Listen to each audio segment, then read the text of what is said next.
तुलसी महात्म्य। श्री राधा द्वारा तुलसी व्रत का अनुष्ठान। श्री नारद जी कहते हैं, राजन, श्री राधा की बात सुनकर समस्त सखियों में श्रेष्ठ चंद्रानना ने अपने हृदय में एक क्षण तक कुछ विचार किया, फिर इस प्रकार उत्तर दिया।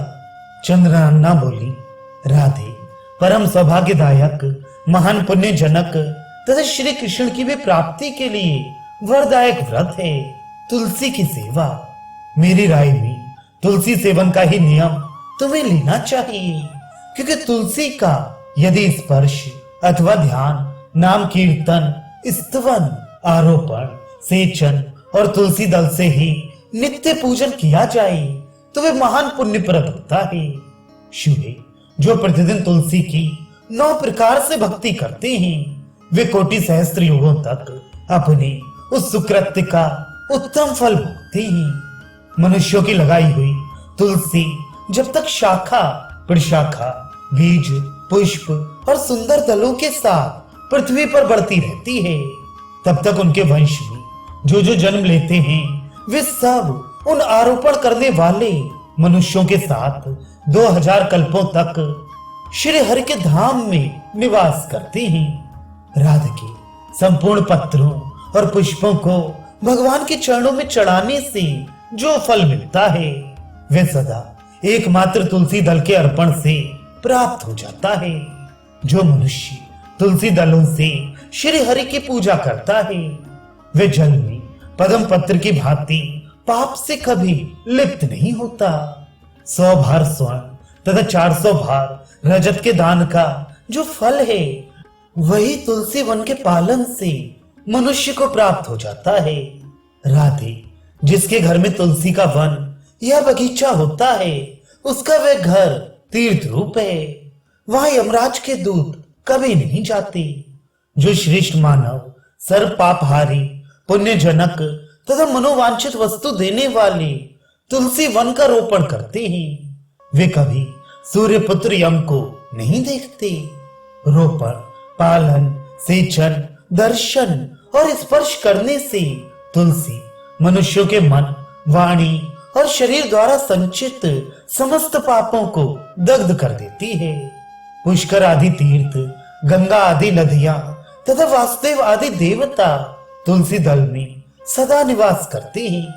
जो तुलसी की मंजरी सिर पर रखकर प्राण त्याग करता है वे सैकड़ों पापों से युक्त क्यों ना हो, यमराज उसकी ओर देख भी नहीं सकते।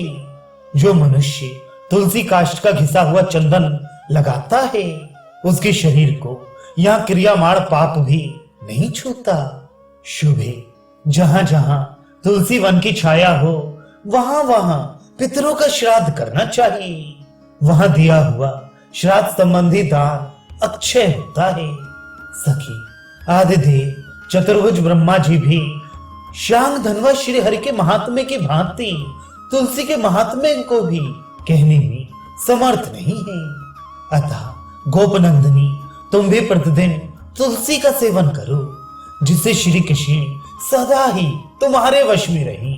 श्री नारद जी कहते हैं, नरेश्वर, इस प्रकार चंद्रनाना की कही हुई बात सुनकर रासेश्वरी श्री राधा ने साक्षात श्री हरि को संतुष्ट करने वाले तुलसी सेवन का व्रत आरंभ किया। केतकी वन में 100 हाथ गोलाकार भूमि पर बहुत ऊंचा और अत्यंत मनोहर श्री तुलसी का मंदिर बनवाया, जिसकी दीवार सोने से जड़ी थी और किनारे किनारे पद्मराग मणि लगी थी। वह सुंदर मंदिर पन्ने, हीरे और मोतियों के परकोटे से अत्यंत सुशोभित था तथा उसके चारों ओर परिक्रमा के लिए गली बनाई गई थी, जिसकी भूमि चिंतामणि से मंडित थी। बहुत ऊंचा तोरण अर्थात मुख्य द्वार या गोपुर उस मंदिर की शोभा बढ़ाता था। वहां स्वर्णमय ध्वज दंड से युक्त पताका फहरा रही थी। चारों ओर ताने हुए सुनहरे वितानों के कारण वे तुलसी मंदिर वैजयंती पताका से युक्त इंद्र भवन सा दीप्यमान था।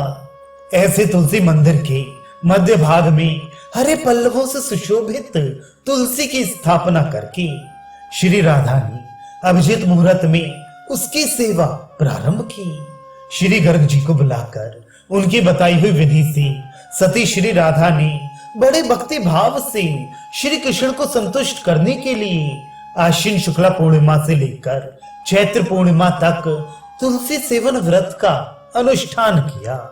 व्रत आरंभ करके उन्होंने प्रतिमास पृथक पृथक रस से तुलसी को सींचा। कार्तिक में दूध से, मार्गशीर्ष में ईख के रस से, पौष में द्राक्षा रस से, माघ में 12 मासी आम के रस से, फाल्गुन मास में अनेक वस्तुओं से मिश्रित मिश्री के रस से और चैत्र मास में पंचामृत से उसका सेचन किया। नरेश्वर इस प्रकार व्रत पूरा करके वृषभानुनंदिनी श्री राधा ने गर्ग जी की बताई हुई विधि से वैशाख कृष्णा प्रतिपदा के दिन उद्यापन का उत्सव किया। उन्होंने 2 लाख ब्राह्मणों को 56 भोगों से तृप्त करके वस्त्र और आभूषणों के साथ दक्षिणा दी। विधिराज मोटे मोटे दिव्य मोतियों का 1 लाख भार और स्वर्ण का 1 कोटि भार श्री गर्गाचार्य को दिया। उस समय आकाश में देवताओं की दुंदुभियां बजने लगी, अप्सराओं का नृत्य होने लगा और देवता लोग उस तुलसी मंदिर के ऊपर दिव्य पुष्पों की वर्षा करने लगे। उसी समय स्वर्णमय सिंहासन पर विराजमान हरिप्रिया तुलसी देवी प्रकट हुई। उनके 4 भुजाएं थीं, कमल दल के समान विशाल नेत्र थे, 16 वर्ष की सी अवस्था एवं श्याम कांति थी। मस्तक पर हेममय किरीट प्रकाशित था और कानों में कांचनमय कुंडल झिलमिला रही थी। पीतांबर से आच्छादित केशों की बंधी हुई नागिन जैसी वेणी में वैजंती माला धारण की। गरुड़ से उतरकर तुलसी देवी ने रंगवल्ली जैसी श्री राधा को अपनी भुजाओं से अंक में भर लिया और उनके मुख चंद्र का चुम्बन किया। तुलसी बोली, कलावती कुमारी राधे, मैं तुम्हारी भक्ति भाव से वशीभूत हूँ, निरंतर प्रसन्न हूँ। भानु, तुमने केवल लोक संग्रह की भावना से इस सर्वतोमुखी व्रत का अनुष्ठान किया है, वास्तव में तो तुम पूर्ण काम हो।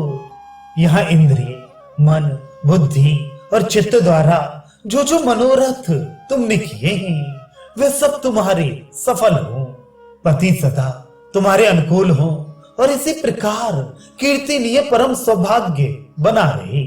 श्री नारद जी कहती, राजन, यों कहती हुई हरिप्रिया तुलसी को प्रणाम करके वृषभानुनंदिनी राधा ने उनसे कहा, देवी, गोविंद के युगल चरणार विंदों में मेरी अहेतुकी भक्ति बनी रही।